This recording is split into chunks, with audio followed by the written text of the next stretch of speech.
सी voter का सर्वे सबसे बड़ा सरप्राइज लेकिन अगर किसी को बता रहा है तो वो प्रशांत किशोर है।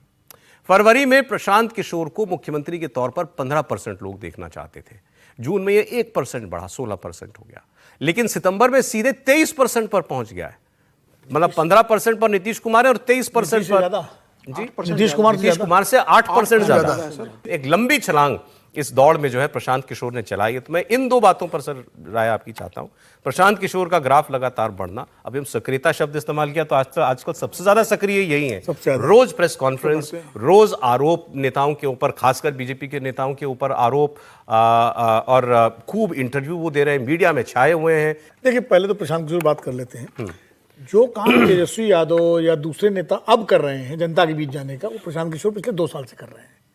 पिछले 2 साल से लगातार यात्राओं के जरिए वो बिहार के एक गांव में घूम चुके हैं। शायद ही कोई गांव ऐसा बचा होगा बिहार का जहां प्रशांत किशोर न गए हों।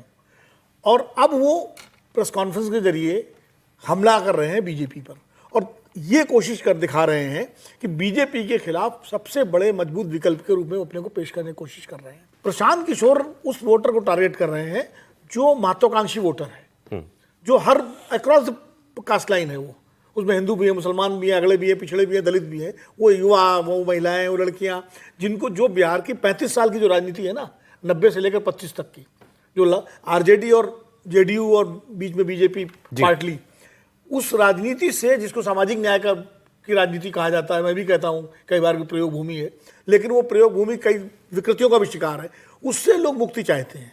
तो वो जो वर्ग जो मुक्ति चाहता है वो प्रशांत किशोर के लिए मुखर समर्थक के रूप में आगे आ गया है। तो प्रशांत किशोर का ग्राफ बढ़ रहा है, इसमें इसीलिए बढ़ रहा है प्रशांत किशोर, क्यों? मुखर ज्यादा है, और सर्वे में जब आप मुखर लोगों से संपर्क करते हैं तो ज्यादा बढ़ करके अपनी राय देता है।